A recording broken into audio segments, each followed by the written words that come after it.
जय श्री कृष्ण, जय सिया राम। समस्त वैष्णव बंधुओं को मेरा बहुत बहुत प्रणाम। आशा करता हूँ आप सब लोग आनंद में होंगे, प्रसन्न होंगे, मंगल होंगे। बंधुओं, आज बहुत विशेष कारण से आप सबके मध्य आया हूँ। कृपया मेरी बात को बहुत ध्यान से सुनिएगा।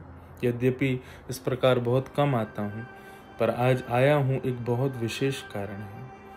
आप सब जानते हैं कि हम लोग एक महामारी से अभी भी बचे हैं, कोरोना महामारी से, और संभवतः अब हम लोग काफी हद तक उस महामारी से बचे हुए हैं। परंतु बंधुओं, इस महामारी में हम सबको बचाने में एक बहुत बड़ा योगदान वैद्य स्वरूप कृष्ण प्रेयसी गौ माता का था। वही गौ माता एक बहुत बड़ी महामारी का शिकार हो गई है, जिसका नाम है लंपी वायरस।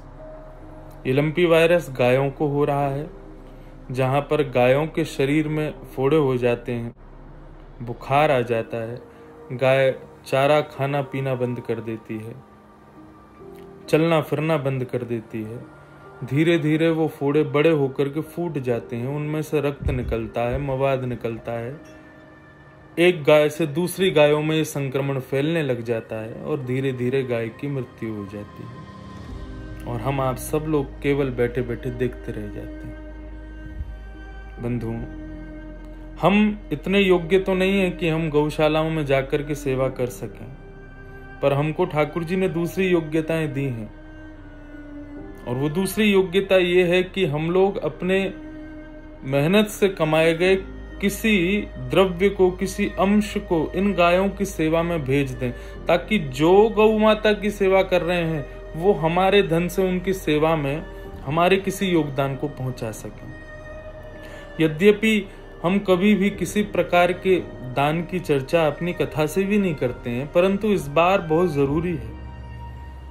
इसलिए बंधुओं, मेरी प्रार्थना है, यदि आप शारीरिक सेवा कर सकते हो तो जाइए, जाकर के जितने भी इमरजेंसी वार्ड बने हुए हैं, अभी राजस्थान और उत्तर प्रदेश में कुछ इमरजेंसी वार्ड्स बनाए गए हैं, जहां पर गायों को लाया जा रहा है और लाकर के उनकी सेवा की जा रही है। क्योंकि मानव तो इतना ज्यादा स्वार्थी है कि जैसे ही पता चल जाए छोटी मोटी गौशालाओं को कि हमारे गौशाला में रहने वाली गाय को लंपी हो गया है, तो वो उसको बाहर छोड़ देते हैं। अरे इसकी सेवा हम कैसे कर पाएंगे, कहीं और गाय संक्रमित ना हो जाए, आदि आदि। हम लोग तो केवल एक स्वार्थ के भाव से गौ माता की सेवा करते हैं, परंतु कुछ ऐसे वैष्णव हैं, कुछ ऐसे गौ प्रेमी हैं जो अभी भी सेवा में लगे हैं।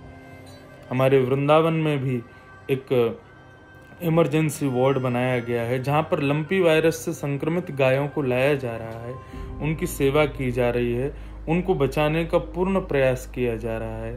परंतु बिना द्रव्य के ये कैसे संभव हो? वहां पर गायों की सेवा के लिए कुछ औषधियां लाई जाती हैं। लेकिन विशेष बात आप लोगों से केवल इतनी कहनी है कि गौ रक्षा होनी बहुत जरूरी है।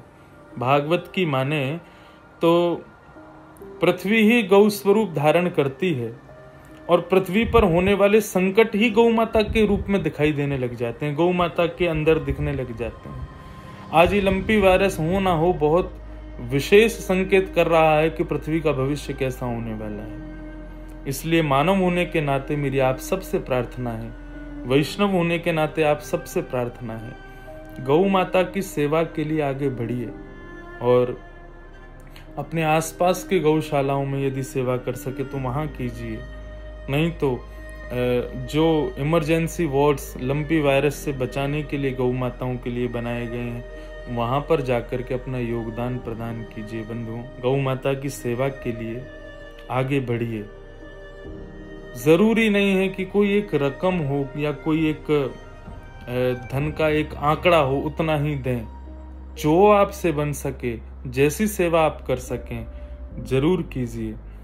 गौशालाओं में फोन करके पूछिए कि क्या आवश्यकता है, किस औषधि को आप पहुंचा सकते हो, किस सेवा को आप कर सकते हो, उस सेवा को करने का प्रयास कीजिए।